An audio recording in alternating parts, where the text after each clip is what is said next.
welcome back to another episode of From Chains to Change, Acadiana. I'm joined again by Kiana Calloway.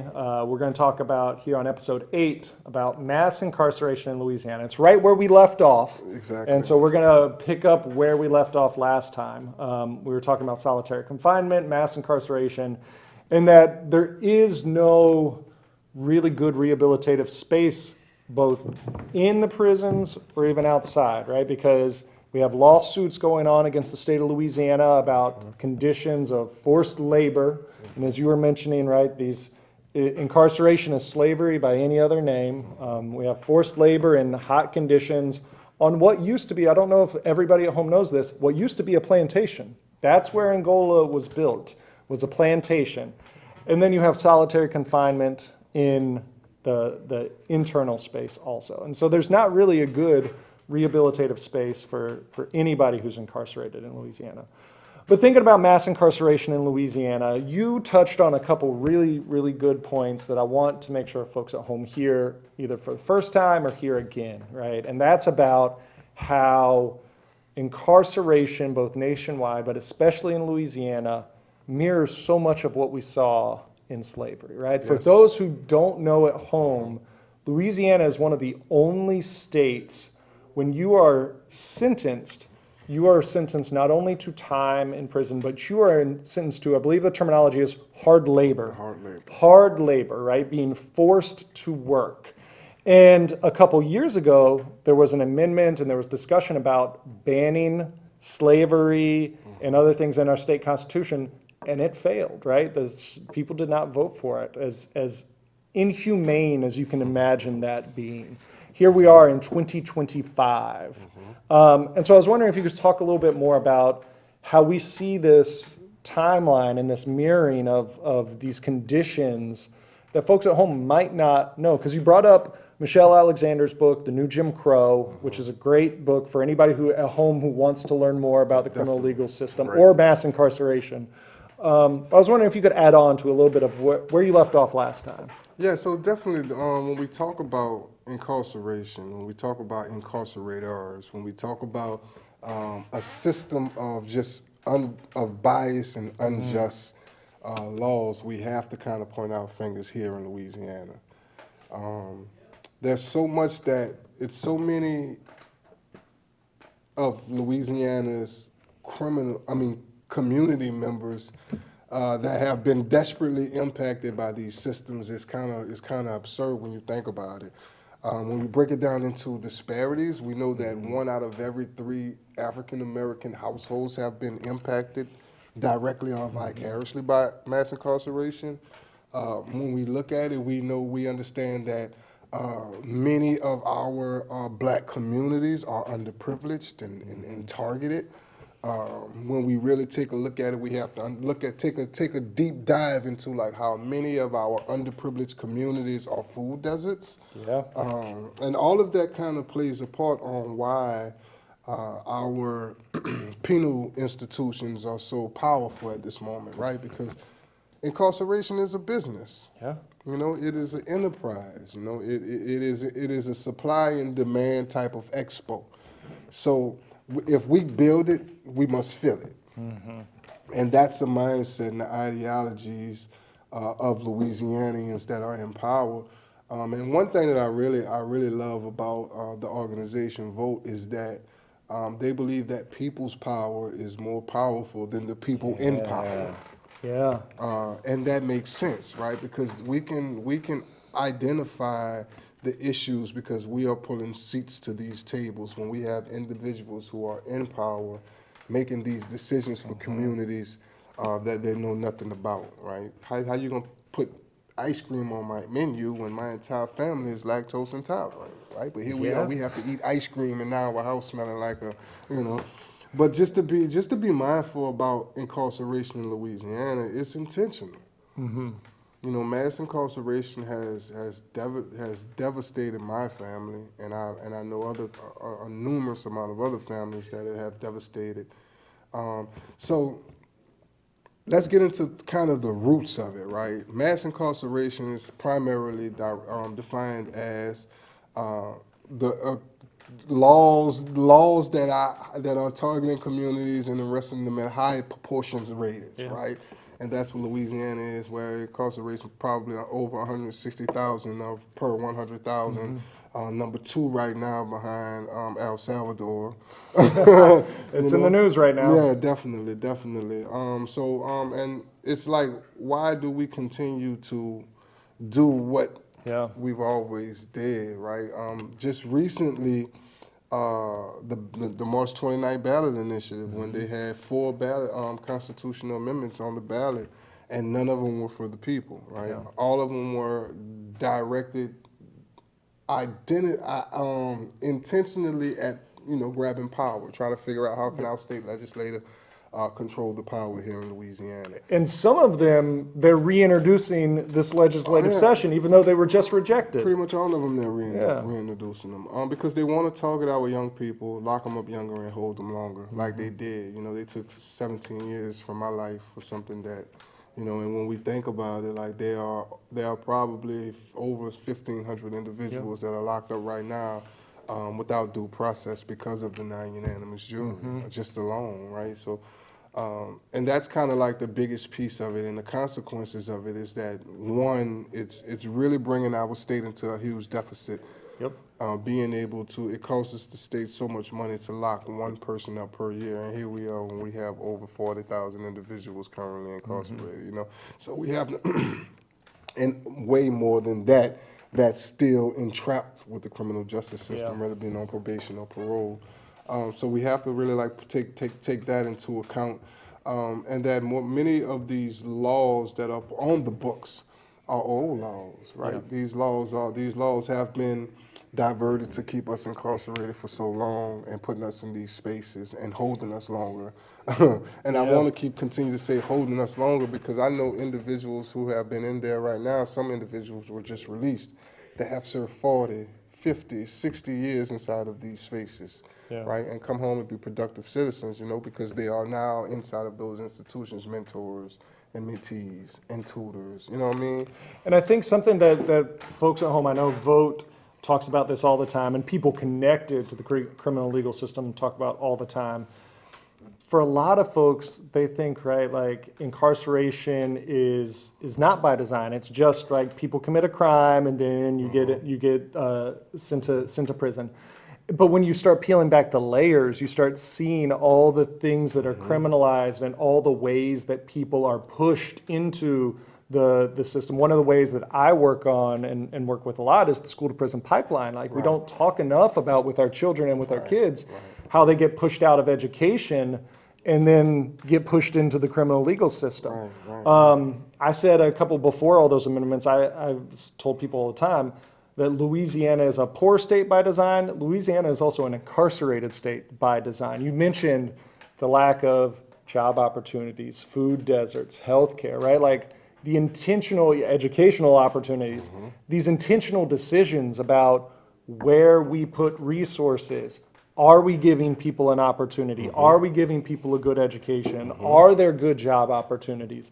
Right? These are all decisions that get made by politicians, right? Like they are the government who's making these decisions. And instead of listening to the people that have their boots on the ground, right, so that they can start coming up with mechanisms and situations and intentional ways of keeping these young people free and thriving, they would rather lock them up and throw away a key.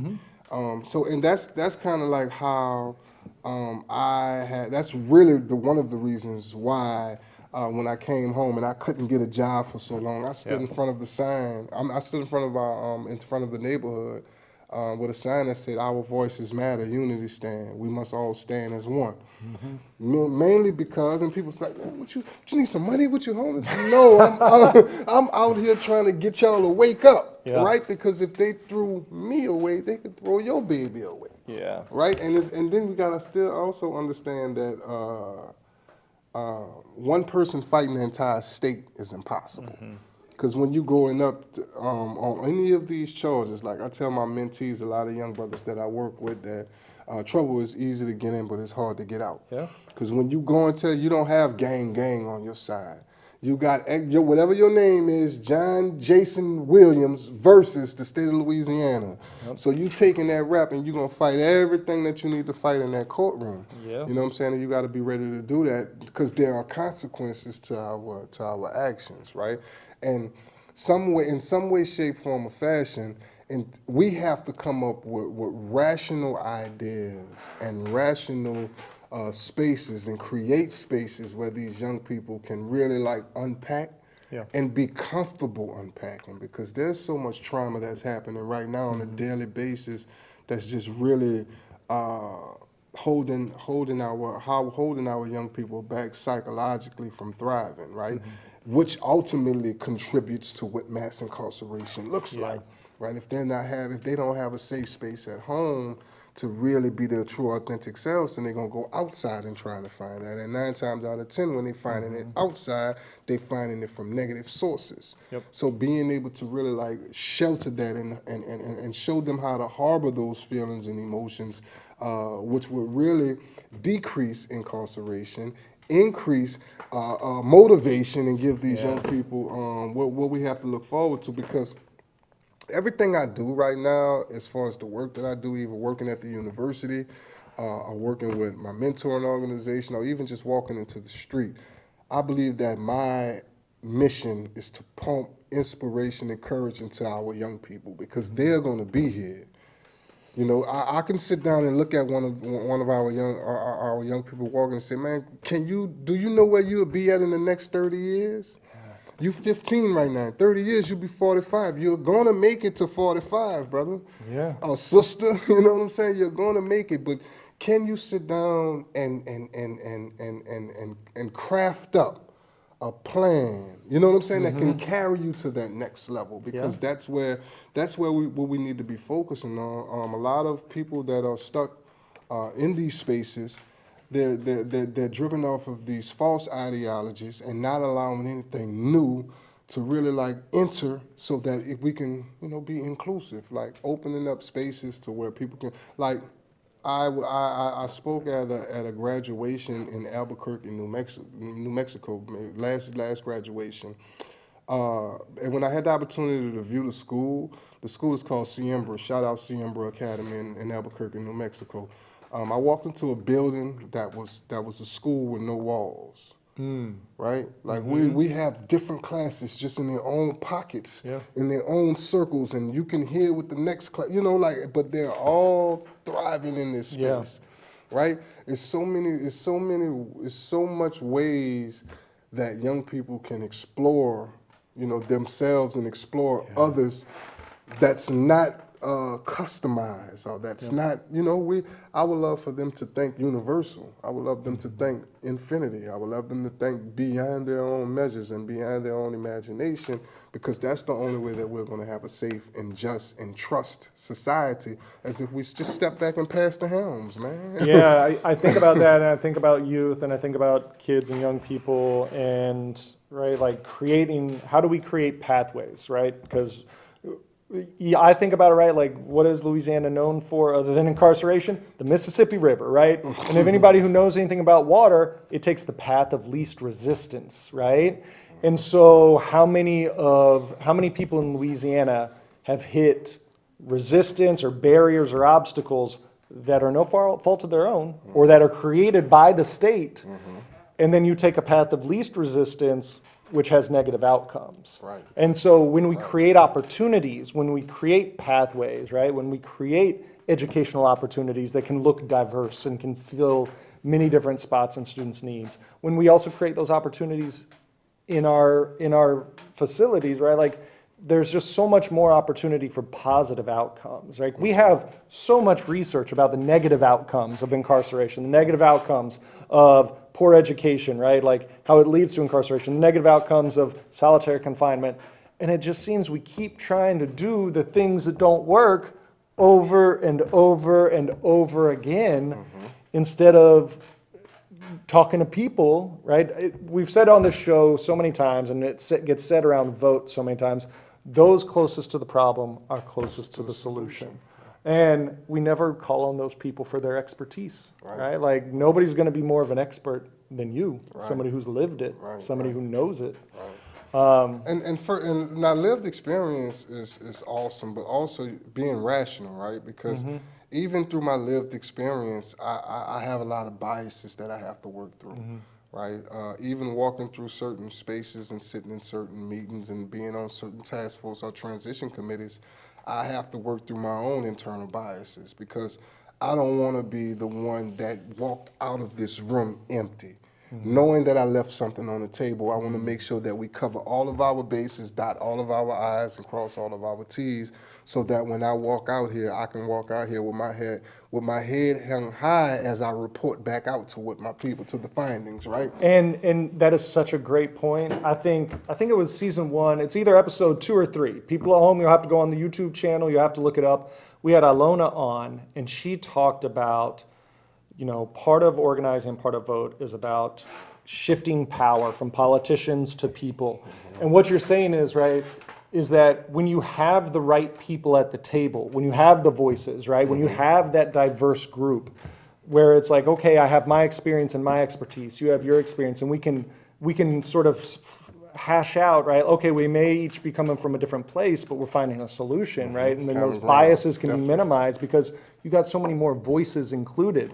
And right now, if you look at the legislature, there are not a lot of voices included. There are not a lot of voices included. And sometimes for those of you who have been to give testimony, oftentimes the testimony is ignored. Yeah, are they in their phones? Or they're on, I just watched the 9-year-old testifying at the Capitol. Saw that. And So powerful. And the chair committee at the beginning of her speech, he was in his phone. Like he wasn't even paying attention to this young lady down there, pouring our hearts out, telling them to protect me, invest in me. And he just up there on the phone. Hey, you're almost up to your 3 minutes. It had to be somebody to tell him she's almost finished. Let her finish, Yeah. So that's where we need to kind of separate the real from the fake. These people that are sitting up there, they show us every day that they are fake leaders.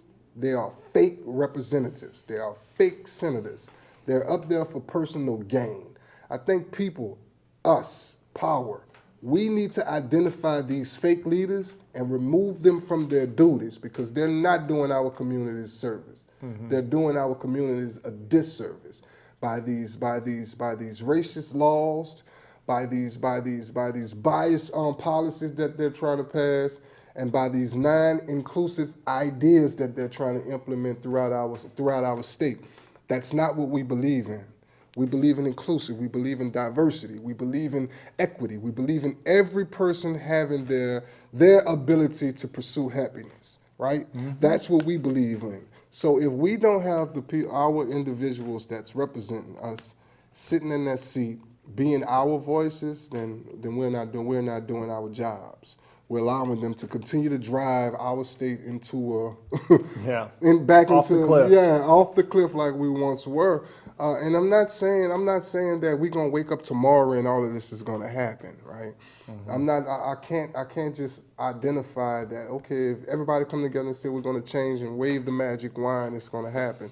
No, it takes determination, it takes persistence, right? It takes obligation to really dive into what issue is important to you as the people at home I'm speaking. And I really appreciate Kiana coming all the way out to Lafayette from New Orleans to talk about this because a lot of folks are convinced that incarceration, crime is a Shreveport, Baton Rouge, New Orleans issue. But it's right here. It is right here in Lafayette. I live in Lafayette. I'm here every day, right? Like everybody in the local chapter is here. And it's something that affects all of us. I don't think I've come across a group, like everybody is touched by mass incarceration in Louisiana in some way.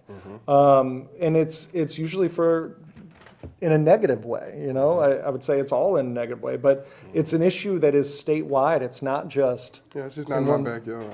Yeah. A lot of people try to ask me like, man, how did you get through it? What was the biggest piece for, your incarceration, your experience?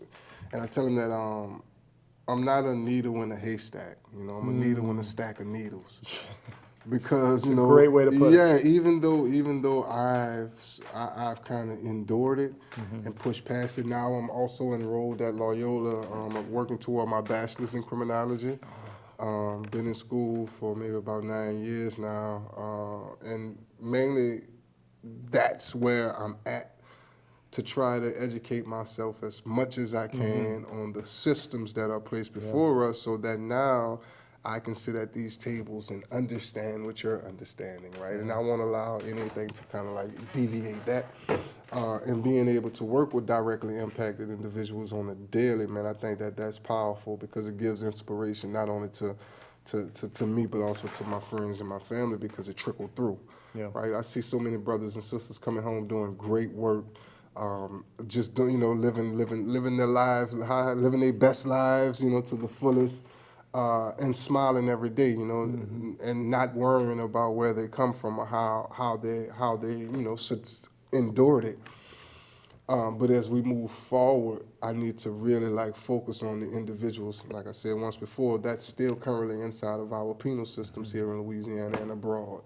Like, these individuals they are human, right? They are prone to making mistakes. We all make mistakes, and some of them go less seen than others, But the ones that really are in there for either crimes that they actually committed, or individuals that are in there for crimes that they did not commit, I always want to let you know that you're in my prayers. I love you, I see you, and I hear you. And I'm going to be fighting for you until I leave this earth. That's powerful. And I think you brought up in our last episode the moral feeling about, right, like all humans have value, right? And we need to make sure that we hold that central, because we see every day the ways that people are dehumanized. And I think what rings true in mass incarceration in the criminal legal system is too many people think the dehumanization is justified. They think you deserve it because of X, Y, and Z. And we got to really hold true to that moral compass of, right, all humans have value, and that even if you have committed and done something terrible, you still get treated humanely, because you are still human. Right. So, Kiana, thank you for coming. Time flies by on this show. It has already been another episode, and I know it's like we just started filming, and it's already another episode. I want to remind everybody that we have our June vote meeting on June 19th. It's right down here on the scroll. It is Juneteenth. It is at Trendy Spaces from 6 to 8 p.m. So that's June 19th, Juneteenth at Trendy Spaces from 6 to 8 p.m. Kiana, thank you so much for joining us. Acadiana, we will see you again next time. And remember, no surrender, no retreat.